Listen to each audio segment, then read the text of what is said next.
नमस्कार दोस्तों, RPG classes में आपका स्वागत है।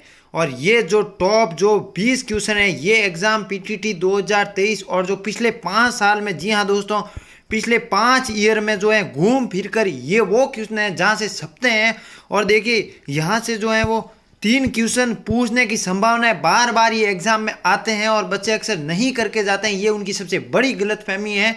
और तो आप जो है ये 20 क्वेश्चन इस प्रकार से देखिए कि कहीं ना कहीं ये वापस एग्जाम में आ गए तो आप गलत ना करो और सावधानी के साथ इन 20 क्वेश्चनों को देखिएगा, क्योंकि आपकी छोटी सी लापरवाही, आपकी छोटी सी गलती, ये वापस जो है एग्जाम में क्वेश्चन आ गया तो आप उस दिन जो है अब खुद को कोसोगे कि काश उस समय उस 20 क्वेश्चनों पर नज़र डाली होती, इतना समय दिया होता। तो चलिए, पहला क्वेश्चन ये वो क्वेश्चन है जो बार बार एग्जाम में, इनकी भाषा, इनकी लैंग्वेज चेंज हो जाती है लेकिन ये वापस एग्जाम में आते हैं और पीटीटी 2023 के लिए महत्वपूर्ण ही नहीं, अति महत्वपूर्ण है। चलिए, 1 नवंबर 1941 ईस्वी को मेवाड़ प्रजामंडल, जी हाँ दोस्तों, मेवाड़ प्रजामंडल जो है 1938 को जो है मेवाड़ प्रजामंडल जो है 1938 को गठित हुआ था। उसके प्रथम अधिवेशन की जो है किसकी, मेवाड़ प्रजामंडल की अध्यक्षता किसने की थी? जी हाँ दोस्तों, A option Manikyalal Varma, B option Vijay Singh Pathik, C option Jainarayan व्यास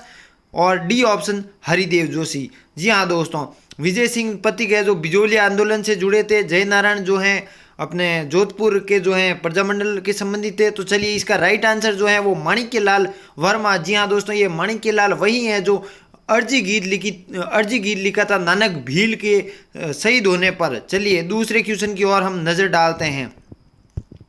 मुगल सम्राट औरंगजेब के पितृ व पौत्री का पालन पोषण, जी हाँ दोस्तों, उनका संरक्षण, उनका पालन पोषण तथा शिक्षा किसके संरक्षण में हुई? जी हाँ दोस्तों, छपने वाला क्वेश्चन, बार बार आने वाला क्वेश्चन। देखिए, मुगल बादशाह के जो है पौत्र और पौत्री की जो है संरक्षण देखिए किसने किया? अजीत सिंह, महाराजा अजीत सिंह ने, वीर दुर्गादास राठौड़ ने, जसवंत सिंह ने और राय सिंह ने।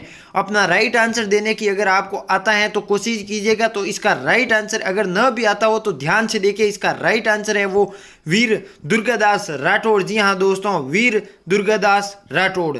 चलिए, तीसरा क्वेश्चन, मोस्ट एग्जाम में जो है वो छपने वाले क्वेश्चन, बार बार आने वाले क्वेश्चन, सीताबाड़ी में किस जनजाति से संबंधित हैं? जी हाँ दोस्तों, पहला क्वेश्चन यहाँ से मैं आपको एक्स्ट्रा बता देता हूँ जो बार बार आता है। सीताबाड़ी का मेला कहाँ लगता है?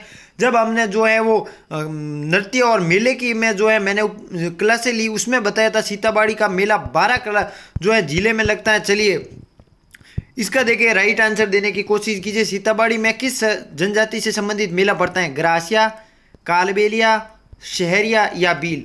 राइट आंसर देने की कोशिश कीजिएगा। तो इसका राइट आंसर है शहरिया जनजाति। चलिए, चौथा क्वेश्चन, राणा कुंभा द्वारा निर्मित असलगढ़ का दुर्ग किस स्थान पर है? ए आहोर, बी पाली, सी माउंट आबू और डी सिवाना। चलिए, इसका राइट आंसर है वो माउंट आबू है, जो वहाँ पर राणा कुंभा द्वारा निर्मित अचलगढ़ दुर्ग है। 5वें क्वेश्चन की ओर हम आगे बढ़ते हैं। राजस्थान में सर्वाधिक क्षेत्र में बोली जाने, जी हाँ, राजस्थान में सर्वाधिक कौन सी क्षेत्र में भाषा बोली जाती है? मेवाती, मेवाड़ी और बी ऑप्शन मारवाड़ी और D option Hadoti.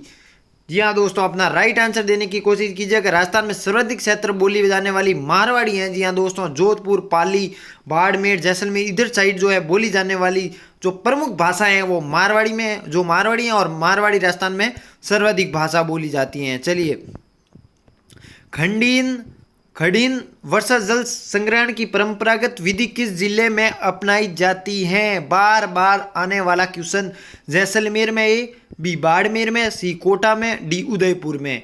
Right answer आपको अगर आ रहा है तो कमेंट बॉक्स जरूर कीजिएगा, क्योंकि यहाँ आपकी प्रैक्टिस होगी और प्रैक्टिस महत्वपूर्ण है। इन महत्वपूर्ण प्रश्नों की जो है प्रैक्टिस होगी।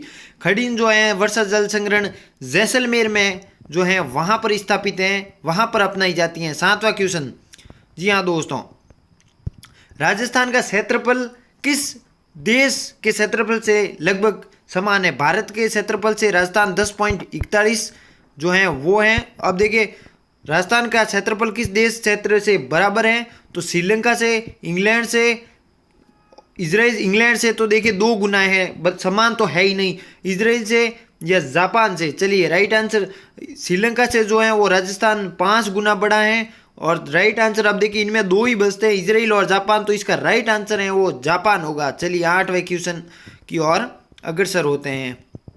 थोड़ा सा आपको छोटा कर देता हूं ताकि आसानी से दिख जाए।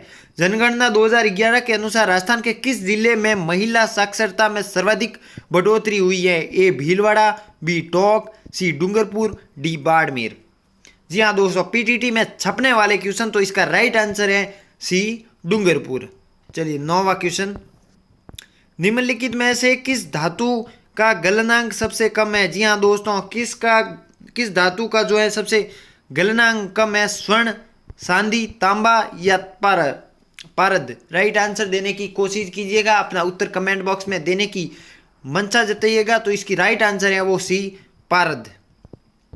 चलिए 10वां क्वेश्चन, मोस्ट इंपॉर्टेंट, प्रथम बौद्ध परिषद कहाँ आयोजित हुई थी? प्रथम बौद्ध संगीति, ए वैशाली, बी कश्मीर, सी राजगृह, डी पाटलिपुत्र।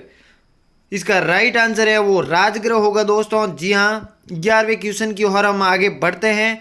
निम्नलिखित में से किसे भारत का तोता? जी हाँ दोस्तों, छपने वाला पीटीटी 2023 में आने वाला क्वेश्चन भारत का तोता। देखिए भारत का तोता का आशय यह है कि ऐसा कौन सा इतिहासकार है जिसने भारत का इतिहास हूबहू लिख दिया, शब्द टू शब्द लिख दिया, ऐसा कौन सा था? ए हुसैन शाह, बी अमीर खुसरो, सी वारबक्सा और डी नानक। राइट आंसर देने की कोशिश कीजिएगा। तो इसका राइट आंसर जो है वो अमीर खुसरो को भारत का तोता कहते हैं। चलिए 12वां क्वेश्चन, स्वयं का दूसरा सिकंदर या सिकंदर ए सानी कहने वाला सुल्तान था? ए बलबन, बी अलाउद्दीन खिलजी, सी मोहम्मद बिन तुगलक या डी सिकंदर लोदी। तो इसका राइट आंसर जो है वो स्वयं को दूसरा सिकंदर बताया था अलाउद्दीन खिलजी ने। 13वां क्वेश्चन की ओर हम आगे बढ़ते हैं। स्वामी दयानंद सरस्वती ने प्रथम आर्य समाज, यहाँ प्रथम आर्य समाज की जो है गठित स्वामी दयानंद सरस्वती ने 1875 में कहाँ की? ए बम्बई, बी लाहौर, सी नागपुर या डी अहमदनगर। तो इसका राइट आंसर है जो है बम्बई होगा। और 14वें क्वेश्चन की ओर हम आगे बढ़ते हैं। जी हाँ, विज्ञान से संबंधित आने वाला क्वेश्चन, बार बार आने वाला संभावना जो प्रश्न की रहती है, घूम फिर कर आने वाला प्रश्न। लोहे में जंग लगना क्या है? भौतिक परिवर्तन है, विद्युत रसायन परिवर्तन है, वैद्युत परिवर्तन है या उपयुक्त में से कोई नहीं है? विज्ञान वाले जो हैं बालक किस आंसर की कोशिश देने की कोशिश कीजिएगा। तो इसका राइट आंसर है उपयुक्त में से कोई नहीं। जी हाँ, 15वां क्वेश्चन, बाजार विनिमय प्रणाली आरंभ की गई थी किस सुल्तान के कार्यकाल में, या किस सुल्तान ने बाजार विनिमय प्रणाली आरंभ की गई? मोहम्मद बिन तुगलक, इल्तुतमिश, अलाउद्दीन खिलजी या गयासुद्दीन द्वारा। तो इसका राइट आंसर देने की कोशिश कीजिएगा। इसका राइट आंसर है अलाउद्दीन खिलजी। चलिए 16वां क्वेश्चन, जी हाँ, सपने वाला क्वेश्चन, मोस्ट इंपॉर्टेंट, 1837 एक आता है, कांग्रेस की स्थापना किसने की? ए.ओ. ह्यूम ने जो है कांग्रेस की स्थापना, ये भी याद रखिएगा साथ में एक्स्ट्रा फैक्ट। 1837 ईस्वी में कैप्टन बर्थ ने सम्राट अशोक का लेख कहाँ खोजा था? जी हाँ, छपने वाला क्वेश्चन, महादेव डूंगरी पर, बीजक डूंगरी पर, गणेश डूंगरी पर, मोती डूंगरी पर। देखिए जब मैंने प्राचीन सभ्यताएं पढ़ाई थी उसमें मैंने ये क्वेश्चन का आंसर भी बताया था और वहां पर भी बोला मोस्ट इंपोर्टेंट। देखिए जो बच्चे अभी जो है जुड़े हुए हैं तो देखिए उनको कह रहा हूँ कि आरपीजी चैनल में निःशुल्क जो है पीटीटी 2023 का बेस चल रहा है। जो बच्चे उस बेस से क्लासें लगातार देख रहे हैं, जीके की शानदार बढ़िया क्वालिटी के साथ क्लासें आ रही हैं और जो एग्जाम में आने वाला है उससे क्लासों से एक भी प्रश्न बाहर नहीं जाएंगे। वो जो बच्चे क्लासें देख रहे हैं उनको बहुत ही फायदा होगा। वे राजस्थान में रैंक लाने वाले बंदे होंगे निश्चित तौर पर, क्योंकि उसमें गुणवत्ता और साथ में इतना समझाया हुआ बेहतरीन है कि यूट्यूब पर मुझे नहीं लगता कि पीटीटी 2023 में इतना फैक्चुअल जो है पढ़ाते होगा, इतने बढ़िया तरीके से इतना कॉन्सेप्ट के साथ कोई पढ़ाता होगा।